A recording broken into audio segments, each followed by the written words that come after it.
தெய்வத்தால் ஆகாதெனினும் முயற்சிதான் மெய்வருத்த கூலி தரும். மாவட்ட செயலாளர் சகோதரர் திரு சிவா அவர்களே, திரு தனிகாச்சலம் அவர்களே, திரு எம்எல் பிரபு அவர்களே, திரு மரிய வில்சன் அவர்களே, வட சென்னையின் முன்னாள் சட்டமன்ற உறுப்பினர் அண்ணன் திரு விஎஸ் பாபு அவர்களே, திரு முன்னாள் சட்டமன்ற உறுப்பினர் திரு ஜேஎஸ்டிடி பிரபாகரன் அவர்களே, துணை பொதுச் செயலாளர் திரு ராஜ்மோகன் அவர்களே, நிர்வாக குழு தலைமை ஒருங்கிணைப்பாளர் அண்ணன் முன்னாள் அமைச்சர் சட்டமன்ற உறுப்பினர் செங்கோட்டையன் அண்ணன் அவர்களே, கழக பொதுச் செயலாளர் அண்ணன் திரு ஆனந்த் அவர்களே, 2026 ஆண்டின் முதல்வர் எங்களுடைய அண்ணன் தமிழகத்தின் தலைவர் அண்ணன் விஜய் அவர்களுக்கும் தலைவர் அவர்களுக்கும் என்னுடைய வணக்கத்தை தெரிவித்து, மாவட்ட கழக பகுதி செயலாளர் அவர்களே, நிர்வாகிகளே, சகோதரர்களே, சகோதரிகளே, எல்லோருக்கும் என்னுடைய வணக்கம். எதுக்கு பெரம்பூர்ல சென்னையில் முதல் மீட்டிங்? தலைவர் அவர்களுக்கும் பொதுச் செயலாளர் அவர்களுக்கும் ஒரு முக்கியமான பணி நேற்று கொடுத்தாங்க. தமிழகம் முழுவதும் தேர்தல் கண்காணிப்பாளர்னு சொல்லிட்டு தலைவர் அவர்கள் நேரடியாக பொதுச் செயலாளர் அண்ணன் ஆனந்த் அவர்கள், செங்கோட்டையன் அவர்கள், நான் முதற்கொண்டு ஒவ்வொரு மாவட்டத்திற்கும் பொறுப்பாளர்கள் நியமித்து அந்த மாவட்டங்களில் சென்னைக்கான பொறுப்பு தலைவருடைய கட்டளை, பொதுச் செயலாளருடைய அறிவுறுத்தல், சென்னையுடைய வெற்றியை எப்படி தலைவர்கிட்ட நம்மெல்லாம் கொண்டு போய் சேர்க்க போகிறோங்கிற ஒரு முதல் பணியை நேற்றிலிருந்து தலைவர் எனக்கு முதற்கொண்டு இங்கே இருக்கக்கூடிய ஒவ்வொரு நிர்வாகிக்கும் கொடுத்துருக்கிறாரு. அதில் முக்கியமாக நம்மளுடைய மாவட்ட செயலாளர் சிவா அவர்களுடைய பணியை மிகப்பெரிய அளவில் பாராட்டணும். இந்த குறுகிய காலகட்டத்தில் கிட்டத்தட்ட 40,000 உறுப்பினர்களை சேர்த்தது ஒரு மிகப்பெரிய சாதனை.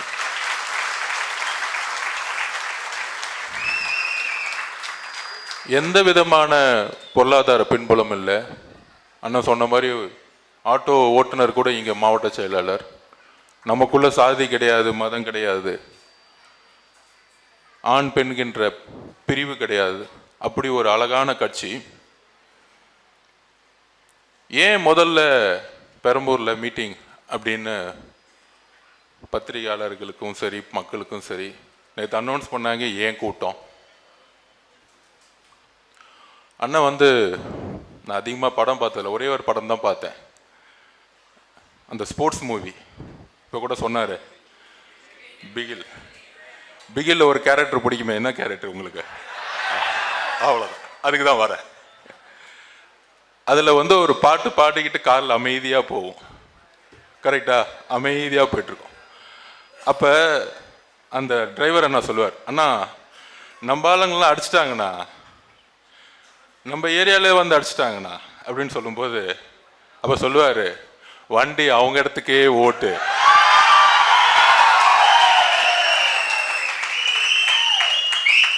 அப்போ திருப்பி அந்த டிரைவர் சொல்லுவார், அண்ணா நம்ம தனியாக போகிறோன்னா யாருமே கூட இல்லைண்ணா அப்படின்னு. அப்போ ஒரு பாட்டு வரும், என்னதான் நடக்கும் நடக்கட்டுமே, சொல்லுங்க நீங்களே சொல்லுங்க, இருட்டனில் நீதி மறையட்டுமே, தன்னால தலைவன் ஒருவன் இருக்கின்றான். நம்மளுடைய தலைவர் பெரியார், நம்மளுடைய தலைவர் புரட்சி தலைவர் அம்பேத்கர்னு ஒரு 5 தலைவர் வச்சிருக்காரு. அப்படி அந்த என்ட்ருக்குள்ள போகும்போது திடீர்னு கார் நின்ன உடனே அங்கிருந்து அப்படி ஒரு வில்லன் வருவார், நம்ம முக ஸ்டாலின் ஐயா மாதிரி.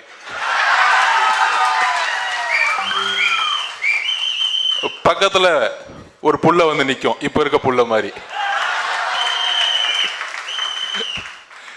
அண்ணா அப்ப சொல்லுவாரு, தொக்கா மாட்டிக்கிட்டாருண்ணா தனியா அப்படி. அப்ப கரெக்டா அந்த கார் திறக்கும் போதே ஒரு 5 பேர் பறந்து போவாங்க. அந்த மாதிரி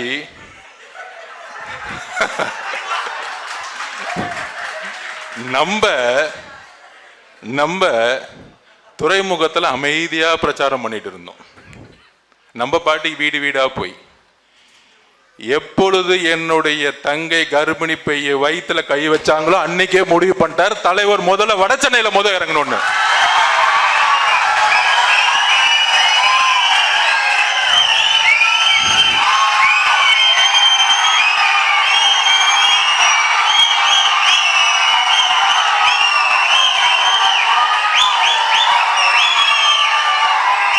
எங்க தலைவருக்கு சும்மா அந்த அறிக்கை விடுறது, இந்த ட்விட்டு போடுறது, திடீர்னு ரோட்ல ஒரு போர்டை பிடிச்சிக்கிட்டு இந்த போராட்டம்னு சொல்லிட்டு செட்டிங் பண்றதுலாம் பிடிக்காது. நீ இந்த தேர்தலை தானே ஜெயிச்சுக்கிட்டு இருக்க, அதனால தானே இந்த ரவுடிசம். அந்த தேர்தலையே உன்னை இறக்குறான் பாரு, எப்படிலாம் வச்சு வச்சு வச்சு வச்சு வச்சு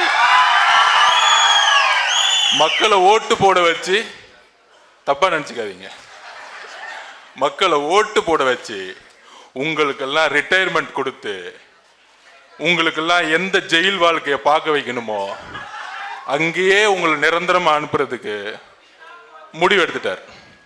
அதுக்கு தான் சொன்னாரு, 1962 சென்னை எப்பயுமே யாரோட கோட்டையா இருக்கு? திமுகவோட கோட்டையா இருக்குன்னு சொல்லுவாங்க. இன்னும் சொல்ல போனா அதிமுகவுடைய தலைவர்கள், ஏன் புரட்சி தலைவர் எம்ஜிஆர் கூட, ஏன் அம்மா கூட சென்னையில் அதிகமாக நிற்க மாட்டாங்க, ஆர்கே நகரில் கடைசியாக நின்னாங்க. அந்த அளவுக்கு சென்னை கோட்டை கோட்டைன்னு சொல்லிட்டு இருந்தாங்கல்ல. அதுக்கு தான் பெரம்பூர்ல மீட்டிங். இன்னையிலிருந்து சென்னை டிவிக்கே மட்டும்தான். உடனே வந்துருவாங்க சில பேர், இல்ல வட சென்னைக்கு சேகர் பாபு அண்ணன் ஒருத்தர் இருக்காரு. நில்லுங்க, அண்ணன் சேகர் பாபு அண்ணன் படிச்ச ஸ்கூல்ல இங்க ஹெட்மாஸ்டர் VS பாபு வந்திருக்காரு.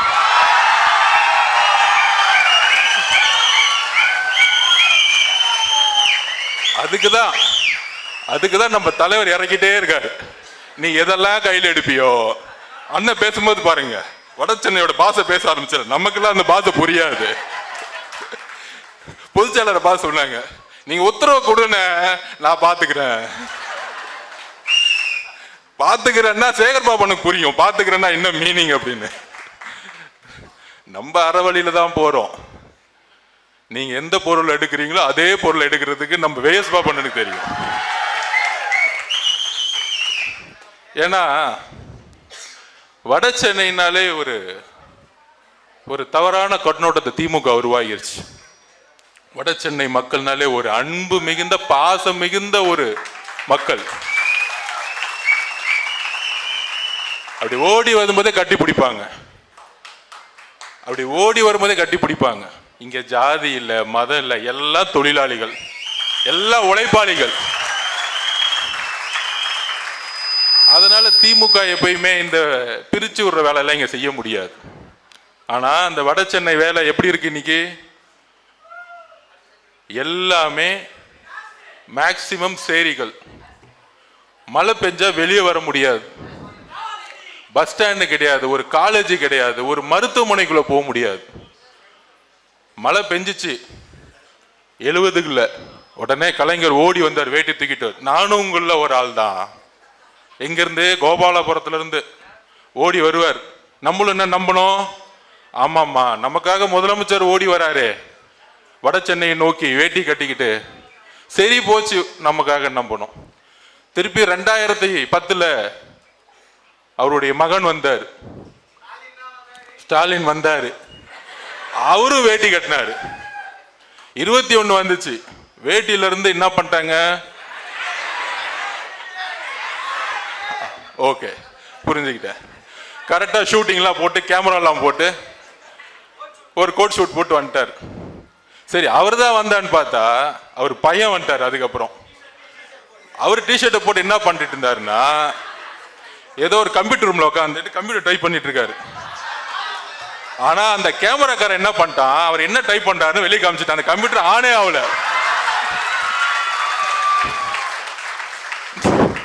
கம்ப்யூட்டர் ஆனே ஆகாம டைப் படிச்ச துணை முதலமைச்சர்லாம் இங்க நமக்காக ஒரு துணை முதலமைச்சராக உட்கார்ந்துட்டு இருக்காங்க. அப்ப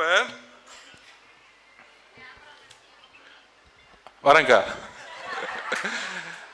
அப்ப உடனே வட சென்னையில ஜெயிக்க முடியுமா, சென்னையில ஜெயிக்க முடியுமா? நான் அண்ணங்கிட்ட ஒன்னு சொல்லிக்கிறேன். இன்னைக்கு இருக்க சூழ்நிலை எப்படி இருக்கு அரசியல்? ஐயோ திமுக பெரிய கூட்டணியா இருக்குப்பா, 13 கட்சி இருக்கு, இன்னொரு 10 கட்சி ரெடி ஆயிட்டு இருக்கு, குட்டி குட்டி கட்சிலாம் ரெடி ஆயிட்டு இருக்கு. நான் வேணா இந்த கட்சி ஆரம்பிச்சவங்களுக்குலாம் ஒரு கோரிக்கை விடுக்கிறேன், தயவு செஞ்சு ஒரு 10 நாள் யூடியூப்ல எங்க தலைவரை திட்டுங்க, நேரா கூப்பிட்டு ஒரு பேக்கேஜ் கொடுப்பாங்க, செம்ம பேக்கேஜ் கிடைக்கும். அப்படி 1 கோடியில ஆரம்பிச்சு 100 கோடி 200 கோடி 300 கோடி, இதே தேசிய கட்சியா இருந்தா 200 கோடி. அதெல்லாம் ஆல்ரெடி செட்டில்டு 6 மாசத்துக்கு முன்னாடியே. சோ பேக்கேஜுக்கு ரெடி ஆயிட்டாங்க. அந்த பேக்கேஜ் கட்சிங்கெல்லாம் எப்படி இருக்குன்னா, ஷேர் ஆட்டோ கட்சிங்களாம், வைகோ அவர்கள் பேசுவார் கொஞ்ச நாளுக்கு முன்னாடி, தமிழ் இனத்தின் மிகப்பெரிய துரோகி யார் தெரியுமா? இந்த கலைஞர் குடும்பம், இந்த மு.க. ஸ்டாலின் அப்படின்னு பேசினவர் இன்னைக்கு மாண்புமிகு துணை அமைச்சர் உதயநிதி தான் அடுத்த தமிழகத்தின் திராவிடத்தின் வாரிசு. இந்த வீடியோ எல்லாம் நம்ம எடுத்து போடுவோம். இந்த 10 வருஷமா இன்னும் திமுக நம்ம பிரச்சாரம் பண்ணவே வேணாம். வைகோ அவர்கள் இந்த திமுக பத்தி என்னெல்லாம் பேசினாங்களோ அந்த வீடியோவை எடுத்து போடுவோம். அடுத்தது நம்மளுடைய கேப்டன் விஜயகாந்த் அவர்கள் நமக்கு ரொம்ப பிடிக்கும், நமக்கு ரொம்ப பிடிக்கும், நம்ம தலைவருக்கு ரொம்ப பிடிக்கும். அவர்களுடைய தொண்டர்களுடைய கனவு என்ன? அந்த கட்சி எதுக்காக ஆரம்பிச்சாங்க? இந்த குடும்பம் தீய சக்தியை தூக்கி எறியணும். இதுதான் கடைசி நிமிஷம் வரைக்கும் அவர் பேசிக்கிட்டு இருந்தார். கரெக்டா? இன்னைக்கு எங்க போய் செட்டில் ஆயிட்டாங்க? என்ன திமுக என்ன சொன்னாங்க 2016ல? கேப்டன் கேப்டன் சொல்றாங்களே, என்ன சொன்னாங்க? கேப்டன் கேப்டன் சொல்றாங்களே, தண்ணி அடிச்சவன்லாம் கேப்டனா? கப்பல்ல போறவன் தான் கேப்டன். இது சொன்னது யாரு? வடிவேலு சொன்னி மு.க. ஸ்டாலின் சிரிக்கிறார் அதை பார்த்து. நண்பர்களே, உண்மையாக சொல்லுகிறேன், கேப்டன் விஜயகாந்த் அவர்களுடைய ஆன்மா சாந்தி அடையவே அடையாது. இதை பார்க்கும் பொழுது அப்ப இந்த கூட்டணி எல்லாம் மக்கள்கிட்ட போய் ஓட்டு கேட்டா ஓட்டு போடுவாங்கன்னு நினைக்கிறீங்களா? ஏன் ஓட்டு போட மாட்டாங்க தெரியுமா? இந்த 13 பேர்ல இருக்கவங்க சில பேர் நல்லவங்களா இருக்கலாம். இப்ப அண்ணன் திருமாவளவன் மேல பெரிய விமர்சனம் வைக்க முடியாது. என்ன கடைசியில் அவர் நம்மளை திட்டிட்டு இருக்காரு, நடிகர்கள் அரசாள முடியுமா, நடிகர்கள் ஆட்சி பண்ண முடியுமா? அது நம்ம கிடையாது, உதயநிதி பா சொல்லிட்டு இருக்காரு. என்னடா கடைசியில என்ன கூட்டிட்டு இங்க நிக்க வச்சுட்டீங்க, அடுத்த உதயநிதி முதலமைச்சர் ஆகிறீங்க தெரியுது அப்படின்னு அவங்க கட்சிக்குள்ள இருக்கிற பிரச்சனை. அது நம்மளுடைய கம்யூனிஸ்ட் சகோதரர்கள் சாம்சங் தொழிலாளர்கள் போட்ட முதற்கொண்டு அரசு பண்ணி தூக்கி உள்ள போட்டாங்க. அப்ப இந்த கட்சியில் இருக்கவங்களுக்கு ஒற்றுமை கிடையாது. காங்கிரஸ் அதுக்கு மேல, அங்க ஒரு 4 பேர் டிவிகேன்னு சொல்லுவாங்க, ஒரு 4 பேர் திமுகன்னு சொல்லுவாங்க.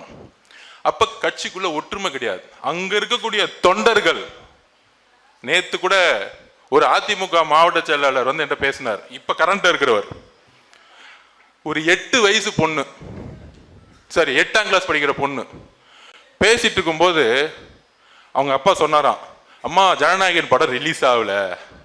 அப்ப அந்த பொண்ணு சொல்லுதான், 8ஆம் கிளாஸ் பொண்ணு, அப்ப ஏன்பா கவலைப்படுறீங்க, மே மாசம் அண்ணன் முதலமைச்சர் ஆனவன படம் ரிலீஸ் ஆக போகுது. 8ஆம் கிளாஸ் படிக்கிற பொண்ணுக்கு தெரியுது, வேற யாருக்கு தெரியணும்? அப்ப கேக்குதான், அப்பா அம்மா டிவிகேல தலைவருக்கு ஓட்டு போடுறேன்னு சொல்லிட்டாங்க, நீங்க யாருக்குப்பா போட போறீங்க அப்படின்னு கேட்டிருக்காரு. இவர் இபிஎஸ் ஆன்னு கேட்டிருக்காரு. உடனே அந்த பொண்ணு சொல்லுது, நான் முக்கியமா இபிஎஸ் முக்கியமான்னு கேட்டிருக்கு. இதெல்லாம் உண்மையா நடந்துகிட்டு இருக்கு. உடனே மாவட்ட செயலர், அதிமுக மாவட்ட செயலர் சொல்றாப்ல, நீதாமா எனக்கு உலகமே. அப்ப சத்தியம் கொடுப்பா, இந்த தாட்டி நீ தான் எங்க தலைவருக்கு தான் ஓட்டு போடுவா அப்படின்னு. நம்மளை பார்த்து பிஎல்ஏ மீட்டிங் இருக்கா, மெம்பர்ஸ் இருக்கான்னு கேட்கிறாங்க. இங்க 8ஆம் கிளாஸ்ல இருந்து நமக்கான மெம்பர்ஸ் உருவாக்கிட்டு இருக்காரு நம்ம தலைவர். இதுதான் கள அரசியல் யதார்த்தம். இன்னொன்னு அதிமுக அப்படி இருக்கு, இந்த பாருங்க, முக்கியமான தலைவர்கள் அண்ணன் விஎஸ் பாபு அண்ணன் ஏன் தெரியுமா வந்தாரு? அவர் சொல்லல, ஆனா அவரை பத்தி சொல்லக்கூடாது.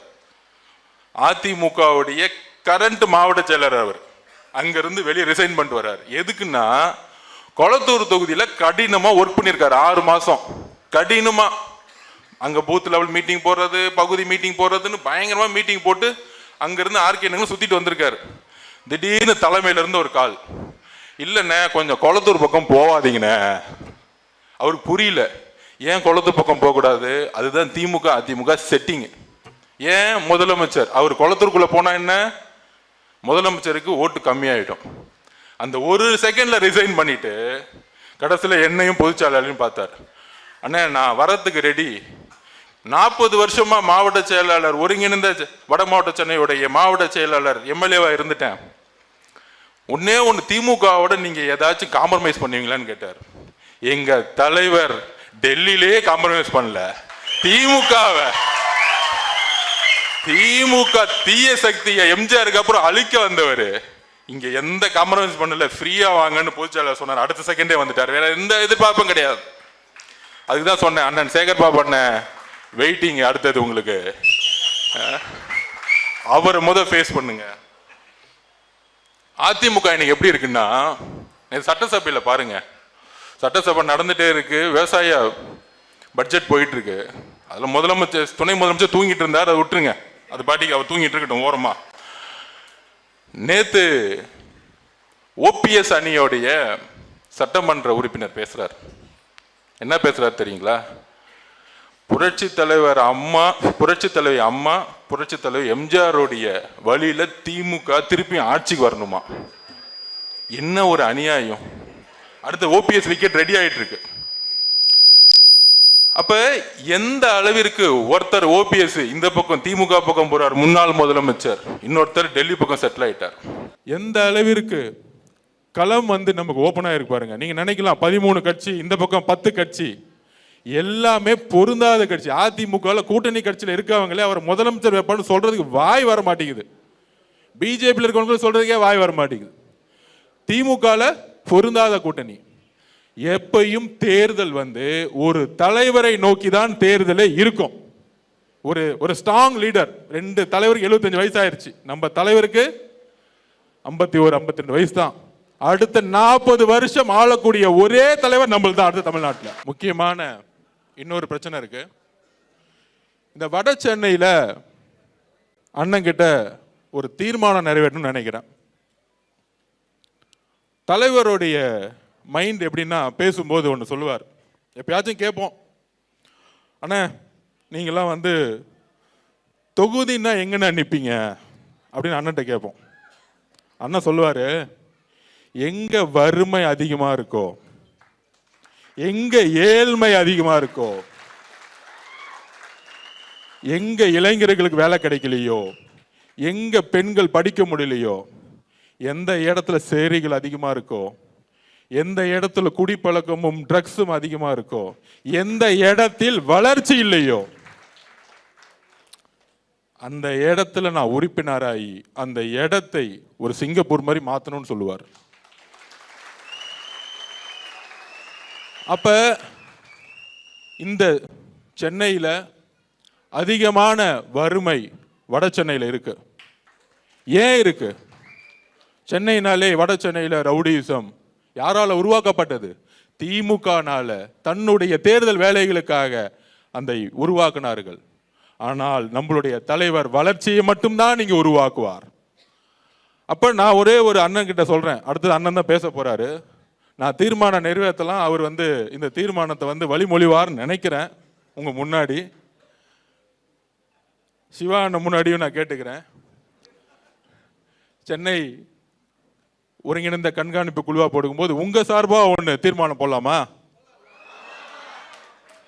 எங்க அண்ணன் நம்மளுடைய தலைவர் பெரம்பூர் தொகுதியில் நிக்கணும் அப்படின்னு ஒரு தீர்மானம்.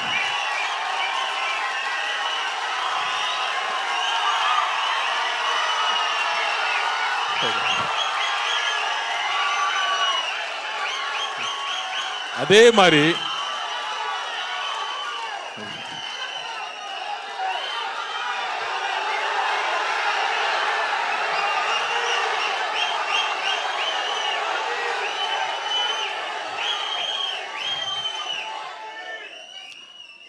நான் இன்னும் பேசி முடிக்கலையே. அதே மாதிரி நம்ம அண்ணன், நம்ம தலைவர் கொளத்தூர் தொகுதியிலே நிக்கணும்னு நம்ம நினைக்கிறோம். ஆர்கே நகர்ல நிக்கணும்னு நினைக்கிறோம். அந்த மாதிரி வட சென்னையில எனக்கு தெரியும் அவர் மைண்ட் வட சென்னையில எங்கேயோ ஒரு இடத்துல இருக்கும். ஏன்னா இந்த 50-60 வருஷமா இந்த வட சென்னையை ஒதுக்கி ஒதுக்கி ஒதுக்கி இந்த திமுக செய்த சூழ்ச்சியை தூக்கி எறியக்கூடிய ஒரே தலைவர் நம்ம மட்டும்தான். இந்த வறுமையை தூக்கி எறியறதுக்கு ஒரே தலைவர் நம்ம மட்டும்தான். பெண்கள் எல்லாரும் படிக்க வைக்கணும், நம்ம தலைவர் இங்க வந்தாகணும். அப்ப அவர் வருகைக்கு நம்ம காத்திருப்போம். அவருடைய மனசு, நான் திருப்பியும் சொல்றேன், முதல்ல இங்கதான் இருக்கு. தமிழ்நாடு முழுசும் இருக்கு. தமிழ்நாடு முழுசும் இருக்கு. தமிழ்நாடு முழுதும் 234 தொகுதிகளும் வேட்பாளர் யாருன்னா நம்மளுடைய தலைவர் விஜய் அவர்கள் தான். யாரு கேண்டிடேட்டா போட்டாலும் சரி, யார் கேண்டிடேட்டா போட்டாலும் சரி, நம்மளுடைய தலைவர் தான் வேட்பாளர். ஏன்னா ஒரு எம்எல்ஏ எலெக்ஷனா என்னது? ஒரு எம்எல்ஏ எலெக்ஷனா நிறைய பேர் நமக்குள்ள ஒவ்வொரு கட்சியிலும் போட்டி இருக்கு. எனக்கு தெரிஞ்ச வரைக்கும் எந்த போட்டி, எந்த சண்டையும் ஒரு சின்ன இடத்துல கூட வந்ததில்லை. அதான் தமிழக வெற்றி கழகம்.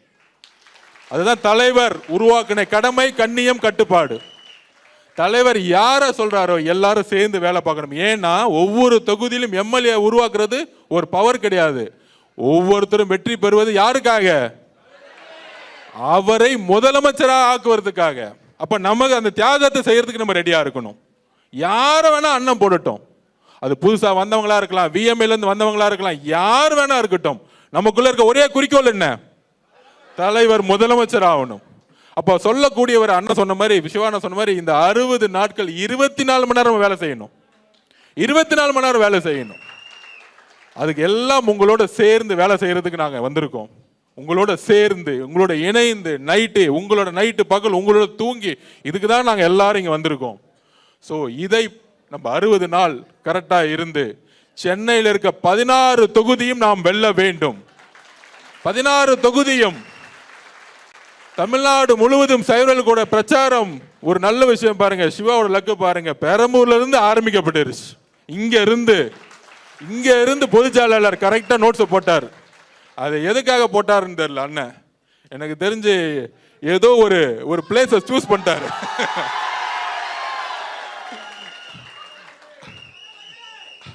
தமிழ்நாட்டிலேயே எனக்கு இந்த வாஸ்து மேல நம்பிக்கை இல்லை.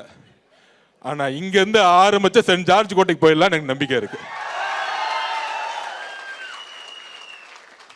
சோ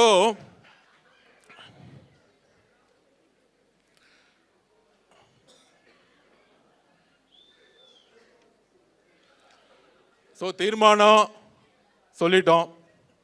தீர்மானத்துக்கு பதில் கொடுக்கிறவர் யாரு? அந்த தீர்மானத்தை வழிமொழிய இல்ல அலோ பண்ண என்னப்பா பொதுச்செயலாளர் மேல நிறைய பேசுறீங்க அண்ணன். சிவா சாரா? நீங்க பேசலாம் என்ன வேணாலும். பொதுச்செயலாளர் அதை இந்த தீர்மானத்தை இந்த அவையில கொண்டு வந்து நிறைவேற்றுவார் என்ற நம்பிக்கையுடன் உங்களோட சேர போறேன்.